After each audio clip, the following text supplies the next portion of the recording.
Assalamualaikum warahmatullahi wabarakatuh. Di sini kami akan mempresentasikan hasil dari kerja kelompok kami dari tugas ekonomi kreatif. Karena sebelum itu perkenalkan, nama saya Alvina Rodatul Jana, NIM belakang 159, dan teman saya Manisa Kidaruna Harika, NIM belakang 161, dan teman saya Nadia Nafila, NIM belakang 174. Lalu saya akan menjelaskan dulu poin pertama, yaitu secara singkat budidaya pertanian organik dan anorganik. Yang pertama yaitu budidaya pertanian organik. Go Organic Community berlokasi di Dusun Deplongan, Desa Wates, Kecamatan Getasan, Kabupaten Semarang. Go Organic Community berdiri dari tahun 4 Juni 2020 dan diketuai oleh Ibu Sukita Dewi. Berdirinya budidaya pertanian organik berawal dari program binaan dari Sekolah Tinggi Agama Buddha Syailendra yang kemudian dikembangkan oleh Karang Taruna Dusun Deplongan sehingga menjadi desa binaan berbasis ekonomi kreatif. Lalu untuk yang bagian kedua yaitu budidaya pertanian anorganik. Pemilik pertanian anorganik yaitu Ibu Painem yang kurang lebih 20 tahun berjalan sampai saat ini. Berlokasi di Dusun Deplongan, Desa Wates, Kecamatan Getasan, Kabupaten Semarang.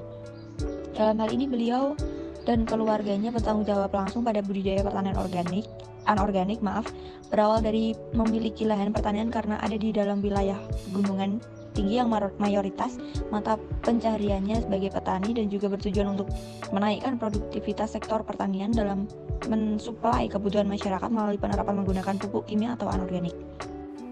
Untuk selanjutnya yaitu perbedaan budidaya pertanian organik dan anorganik. Langsung saja kepada tabel biaya pengeluaran per bulannya.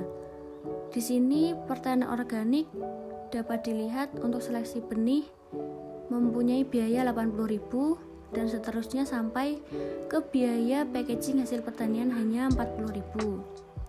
Dilihat selanjutnya, jika pertanian anorganik dalam hal biaya pengeluaran per bulannya untuk seleksi benih 50.000 dan dilanjut sampai ke biaya packaging hasil pertanian hanya 40.000. Jadi dapat dilihat dalam biaya seleksi benih untuk pertanian organik jauh lebih mahal daripada pertanian anorganik. Namun dalam hal packaging hasil pertanian sama 40.000. Dalam hal sistem pertanian organik dan anorganik terdapat adanya kolom kegiatan yaitu seleksi benih, penyemaian, pengolahan tanah, pengairan, pemupukan, pengendalian hama, dan yang terakhir yaitu hasil pertanian.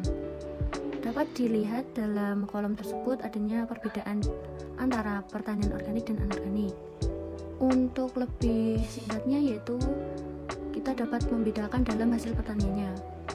Untuk pertanian organik lebih bersih dan sehat dikonsumsi daripada pertanian anorganik yang kurang baik untuk dikonsumsi dan kemungkinan telah tercemar zat kimianya. Selanjutnya yaitu cara pemasaran budidaya pertanian organik dan anorganik. Dalam pertanian organik, petani lebih mengutamakan memasarkan hasil pertaniannya dengan cara membuat edukasi atau wisata memetik sayuran. Yang kedua yaitu petani memasarkan sayurannya dengan sistem media online.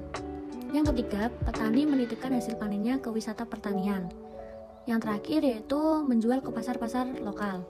Dalam hal pertanian anorganik, petani hanya memasarkan dengan cara mensuplai atau ke pasar-pasar lokal. Terdapat kekurangan dan kelebihan budidaya pertanian organik dan anorganik. Kelebihan dan kekurangan pupuk organik yaitu kelebihannya menjadi sumber makanan bagi tanaman, hasil panen sayuran bertahan lebih lama sekitar 3-4 hari, meningkatkan daya serap tanah terhadap air, mengurangi pencemaran lingkungan, meningkatkan kualitas lahan secara berkelanjutan, meningkatkan kehidupan organisme di dalam tanah. Dan kemudian kekurangan pupuk organik yaitu banyak jumlah pupuk yang dibutuhkan membuat petani kesulitan mencari penyuplai pupuk organik. Kekurangan selanjutnya memenuhi kebutuhan seluruh unsur hara tanaman, jumlah yang digunakan harus cukup besar. Dan yang terakhir, penggunaan pupuk organik juga dianggap kurang praktis karena jumlahnya yang terlalu besar dan kotor. Kemudian kekurangan dan kelebihan pupuk anorganik yaitu kelebihannya adalah pemberiannya dapat terukur dengan tepat karena takaran hara pupuk anorganik umumnya pas, kemudian mudah diangkut karena jumlahnya relatif sedikit. Hasil kalkulasi angkut pupuk ini juga jauh lebih murah. Proses akan tumbuh dengan lebih cepat karena menggunakan bahan kimia dan pestisida.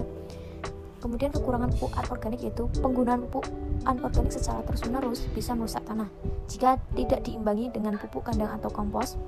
Kemudian kekurangannya adalah jika peramukan diberikan terlalu banyak membuat tanaman akan cepat mati dan hasil sayuran yang dipanen tidak akan bertahan lama. Kemudian berikut adalah hasil dokumentasi budidaya pertanian organik, yaitu pada saat wawancara dengan narasumber yaitu Mas Andre.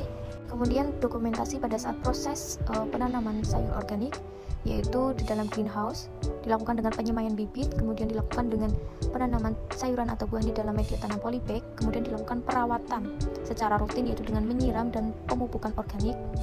Kemudian terdapat hasil budidaya tanaman organik yaitu antara lain sawi pakeda, kangkung, kale, tanaman bit, pakcoy, dan lain-lain. Kemudian berikut adalah dokumentasi pada budidaya pertanian anorganik pada saat wawancara dengan narasumber yaitu Ibu Painem. Dan berikut adalah kondisi lahan dan tanaman pada pertanian anorganik.